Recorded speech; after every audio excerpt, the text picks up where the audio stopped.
Hello ವೀಕ್ಷಕರೇ, ಮಮತಾ ಫುಡೀಸ್ಗೆ ಸ್ವಾಗತ ಸುಸ್ವಾಗತ. ಇವತ್ತು ನಾವು ಮಕ್ಕಳಿಗೆ ಇಷ್ಟವಾಗಿರುವಂಥ ಬ್ರೆಡ್ ಆಮ್ಲೆಟ್ ಮಾಡೋದು ಹೆಂಗೆ ಅಂತ ಹೇಳ್ಬಿಟ್ಟು ನೋಡೋಣ.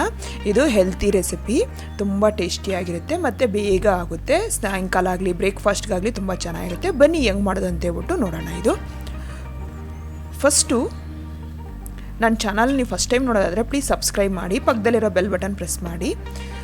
ಫಸ್ಟು ಒಂದು ಪ್ಯಾನ್ ತೊಗೊಂಡು ಆ ಪ್ಯಾನ್ಗೆ ಒನ್ ಟೀ ಸ್ಪೂನಷ್ಟು ಬೆಣ್ಣೆ ತೊಗೊಂಡಿದ್ದೀನಿ. ಈ ಪ್ಲೇಸಲ್ಲಿ ನೀವು ಎಣ್ಣೆ ಆದರೂ ತೊಗೋಬೋದು, ಆದರೆ ಬೆಣ್ಣೆ ತೊಗೊಂಡ್ರೆ ತುಂಬ ಟೇಸ್ಟಿಯಾಗಿರುತ್ತೆ. ಈ ಥರ ಬ್ರೆಡ್ಡನ್ನು ನಾವು ಎರಡು ಕಡೆನೂ ಚೆನ್ನಾಗಿ ಲೈಟ್ ಗೋಲ್ಡನ್ ಕಲರ್ ಬರೋವರೆಗೂ ರೋಸ್ಟ್ ಮಾಡ್ಕೋಬೇಕು.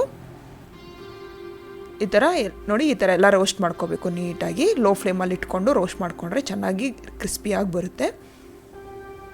ನಾನು ಈ ಥರ 3 ಬ್ರೆಡ್ ಸ್ಲೈಸಸ್ನ ಈ ಥರ ರೋಸ್ಟ್ ಮಾಡ್ಕೊತಾ ಇದ್ದೀನಿ. ಮೀಡಿಯಮ್ ಫ್ಲೇಮಲ್ಲಿ ಇಟ್ಕೊಂಡು ಮಾಡಬೇಕು, ತುಂಬ ಚೆನ್ನಾಗಿ ಬರುತ್ತೆ.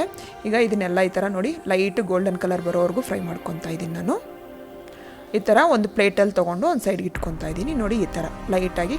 ಇವಾಗ ಇದಕ್ಕೆ 3 ಮೊಟ್ಟೆ ತೊಗೊಂಡಿದ್ದೀನಿ ನಾನು. ಅದನ್ನು 3 ಮೊಟ್ಟೆನ ಒಡೆದು ಒಂದು ಬೌಲ್ಗೆ ಹಾಕ್ಕೊತಾ ಇದ್ದೀನಿ.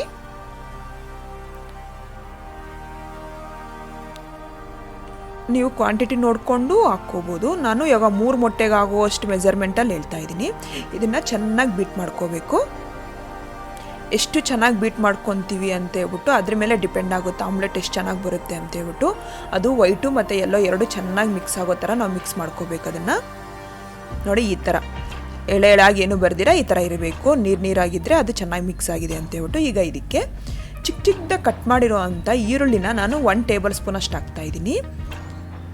ಮತ್ತು ಚಿಕ್ಕದಾಗಿ ಕಟ್ ಮಾಡಿರೋ ಅಂಥ ಹಸಿಮೆಣ್ಸಿನ್ಕಾಯಿ 1 ರಿಂದ 2 ಹಸಿಮೆಣ್ಸಿನ್ಕಾಯಿ ಹಾಕ್ತಾಯಿದ್ದೀನಿ. ಈಗ ಮತ್ತೆ ಅದಕ್ಕೆ ಕಟ್ ಮಾಡಿರೋ ಅಂಥ ಕೊತ್ತಂಬರಿ, ಒಂದು ಸ್ವಲ್ಪ ಕಟ್ ಮಾಡಿರೋ ಅಂಥ ಚಿಕ್ಕದಾಗಿ ಕಟ್ ಮಾಡಿರೋ ಅಂಥ ಟೊಮೆಟೊನ ನಾನು 1 ಟೇಬಲ್ ಸ್ಪೂನ್ ಅಷ್ಟು ಹಾಕ್ತಾಯಿದ್ದೀನಿ. ಅರಿಶಿನ 1 ಪಿಂಚಷ್ಟು, ಜೀರಿಗೆ ಪುಡಿ 1/4 ಟೀ ಸ್ಪೂನು, ಅಚ್ಚ ಖಾರದ ಪುಡಿ ಟೇಸ್ಟ್ಗೆ ನೋಡ್ಕೊಂಡು ಹಾಕ್ಕೊಳ್ಳಿ. ನಾನು 1/4 ಟೀ ಸ್ಪೂನ್ ಅಷ್ಟು ಹಾಕ್ತಾಯಿದ್ದೀನಿ. ಧನಿಯಾ ಪುಡಿ 1/4 ಟೀ ಸ್ಪೂನು, ಉಪ್ಪು ರುಚಿಗೆ ನೋಡ್ಕೊಂಡು ಹಾಕ್ಕೋಬೇಕು. ಎಲ್ಲ ಹಾಕ್ಬಿಟ್ಟು ಚೆನ್ನಾಗಿ ಮಿಕ್ಸ್ ಮಾಡ್ಕೋಬೇಕು ಅದನ್ನೆಲ್ಲನೂ. ನಾನು ಇದನ್ನು 3 ಮೊಟ್ಟೆಗೆ ಆಗೋಷ್ಟು ಮೆಜರ್ಮೆಂಟ್ ಹೇಳ್ತಾ ಇದ್ದೀನಿ. ನೀವು ಜಾಸ್ತಿ ಮಾಡ್ಕೊಳ್ಳೋದಾದರೆ ಅದನ್ನು ಡಬಲ್ ಮಾಡ್ಕೊಳ್ಳಿ.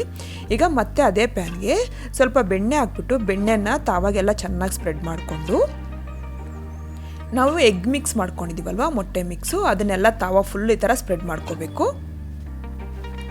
ಎಲ್ಲ ಈ ಥರ ಕವರ್ ಮಾಡಿಕೊಂಡು ಅದನ್ನು ಬ್ರೆಡ್ಡನ್ನು ತೊಗೊಂಡು, ನಾವು ರೋಸ್ಟ್ ಮಾಡ್ಕೊಂಡಿರೋಂಥ ಬ್ರೆಡ್ಡನ್ನು ತೊಗೊಂಡು ಒಂದು ಸ್ವಲ್ಪ ಈ ಥರ ಪ್ರೆಸ್ ಮಾಡ್ಕೋಬೇಕು. ಅದನ್ನು ಮತ್ತೆ ಉಲ್ಟಾ ಮಾಡಿ ಇಟ್ಕೋಬೇಕು. ಫ್ಲೇಮನ್ನು ಈಗ ಲೋ ಫ್ಲೇಮಿಂದ ಮೀಡಿಯಮ್ ಫ್ಲೇಮ್ಗೆ ಇಟ್ಕೋಬೇಕು. ಈಗ ಮತ್ತೆ ಅದ್ರ ಮೇಲೆ ಒಂದು ಸ್ವಲ್ಪ ಹಾಕಬೇಕು. ಎಗ್ಗು ಮಿಕ್ಸ್ ಮಾಡ್ಕೊಂಡಿದ್ದೀವಲ್ವ ಅದನ್ನು ಹಾಕ್ಬಿಟ್ಟು ಒಂದು 3 ನಿಮಿಷ ಫ್ರೈ ಮಾಡೋಕೆ ಬಿಡಬೇಕು. ನೋಡಿ ಈಗ ಆಗಿದೆಯಲ್ಲ, ಈ ಥರ ಆದಮೇಲೆ ಅದನ್ನು ಈ ಥರ ಫೋಲ್ಡ್ ಮಾಡ್ಕೋಬೇಕು ನೀಟಾಗಿ. 4 ಸೈಡ್ ಇದೇ ಥರ ಫೋಲ್ಡ್ ಮಾಡ್ಕೋಬೇಕು.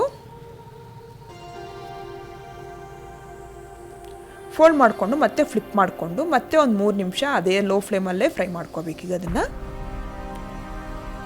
ಅಷ್ಟೇ. ನಾನು 3 ಇದೇ ಥರ ಮಾಡ್ಕೊತಾ ಇದ್ದೀನಿ. 3 ಬ್ರೆಡ್ ಸೈಸಸ್ ಇದೇ ಥರ ಮಾಡ್ಕೊಂಡಿದ್ದೀನಿ. ಅಷ್ಟೇ ಆಗಿದೆ ನೋಡಿ, ಎಷ್ಟು ಚೆನ್ನಾಗಿ ಎಷ್ಟು ಅರೋಮೆಟಿಕ್ ಆಗಿದೆ ಅಂತ ಹೇಳ್ಬಿಟ್ಟು. ನೀವು ಮನೇಲಿ ಟ್ರೈ ಮಾಡ್ತೀರಾ ಅಂತ ನಾನು ಆಸೆ ಪಡ್ತೀನಿ. ಇಷ್ಟ ಆದರೆ ಲೈಕ್ ಮಾಡಿ, ಶೇರ್ ಮಾಡಿ, ನನ್ನ ಚಾನಲ್ಗೆ ಸಬ್ಸ್ಕ್ರೈಬ್ ಮಾಡೋದು ಮಾತ್ರ ಮರಿಬೇಡಿ. Thank you.